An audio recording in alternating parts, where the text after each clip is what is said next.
ma profité ci di tontu Emmanuel Macron président France ndax ñàkk weg gi mu yàq yeeg africains yi foog ni ñi ngi jamono ñoom Pompidou yooyu wala sax jamono esclavage wala colonisation moo tax mun a taxaw France ne convoqué na ay président africain xam naa ni bu ci Macky Sall bokkoon moom kenn ko fa jiitu ñu koy wax bi mu ko waxee ba pare dafa am un sentiment anti-français boo xam ne judd na ñu ne ko sentiment anti-français bu amoon sax lu war la ndax nag France dañoo yàgg ak moom mu teg ñu lu bëri depuis esclavage ba néocolonisation en passant par la colonisation ñu am ay rapports yu déséquilibré dafa jaadu ñu commencé wax nag France ne ko mbir mi doy na waaye sentiment anti-français ci boppam moo amul fii personne n'est contre la France ou les États-Unis ou l'Allemagne. Il n'y a pas de sentiment anti-français, il y a un sentiment pro-africain yàgg naan ko wax sama bopp la gënal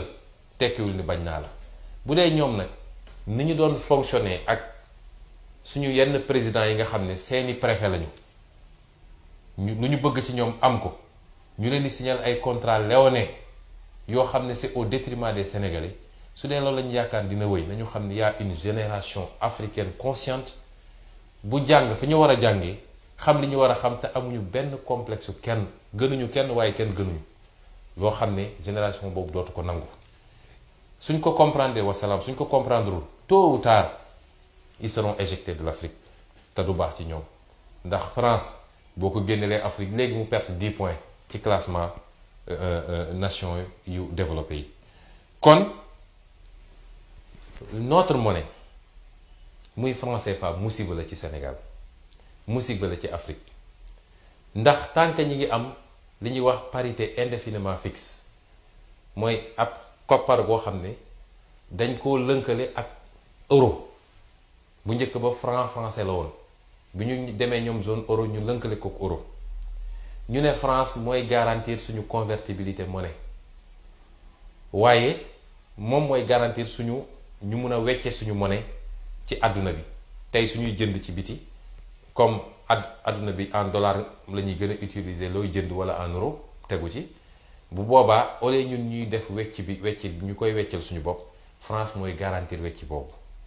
waaye en contrepartie li nga xam ne mooy suñu devise te devise moo yor réew li nga xam ne mooy suñu devise mooy li ñu am yépp ci dollar ak ci euro ak ci yuan peut-être su dee am nañ ci loolu lépp dañ koy dem déposer trésor français Macky Sall bëgguñoo gëmloo ni koppar gi koppar gu baax la may wax sénégalais yi ni France bi muy def franc CFA daf ci amoon jubluwaayam bu ci njëkk mooy fexe ba continuer di téye suñu économie bien que nag wax na ni jox nañu indépendance ñaareel bi mooy entreprise française yi mun a ñëw liggéey Afrique te duñu supporter les risques de change loolu moo ci newoon ay jubluwaayam waaye soo jëlee réew mu mel ni Sénégal nga xam ne ci réew yu gën a ndóol ci àdduna lañ ko boole mu yor franc CFA bi ñu arrimé ko ci euro mu jox ñu koppar goo xam ne koppar gu diis la franc CFA dafa diis ci ñun parce que méngoowul ak suñu taayu économie moo tax avec le franc CFA du ñu mus a am compétitivité à l'exportation maanaam suñuy jaay ci biti duñ ci am njëg gu baax duñ ci am lu bari parce que suñu monnaie dafa surévalué euro ci boppam looloo ko dal digganteem ak dollar ba muy gàllankoor yenn entreprise européennes yi coow li commencé am waxuma laa nag ñun ñi nga xam ne réew gu ndóol lañu duñu mës a compétitif à l'exportation moo tax dañ ñoo organiser ñun bi ñuy jox indépendance ba nga xam ne dañuy doon réew yoo xam ne dañuy jënd rek waaye duñu jaay dañuy jënd bitim réew rawatina France waaye duñu exporter duñu jaay moo tax compétitivité importation am nañ ko moom doy sëkk waaye importation musul développer réew ñeneen ñi ngay liggéeyal ñoom ñooy liggéey di produire yow nga dem jënd andi sa réew alors que ñun waroon nañu produire di génn ci réew mi te tant que réglé wuñu paramètre boobu mënuñu am politique industrielle dañuy nax suñu bopp mënuñu fexe ba am politique industrielle moo tax il nous faut avoir suñu propre monnaie am suñu propre banque centrale boo xam ne moom mooy définir suñu politique émission monétaire kañ la ñuy émettre monnaie ak naka lañ koy émettre moom mooy définir suñuy taux d'intérêt waaye banque centrale boobu moom mooy définir cours monnaie bi ak suñu politique de change parce que réew mu amul politique de change mënoo compétitif ci économie ci marché international bi loolu nag wut ne loolu ak politique bi Macky Sall di appliquer tey naan franc CFA monnaie bu baax la parce que France nga xam ne ñoom ñooy ay kilifaam tant que France mu ngi am intérêt ci franc CFA moom day continuer di wax ni franc CFA baax na. ñetteel bi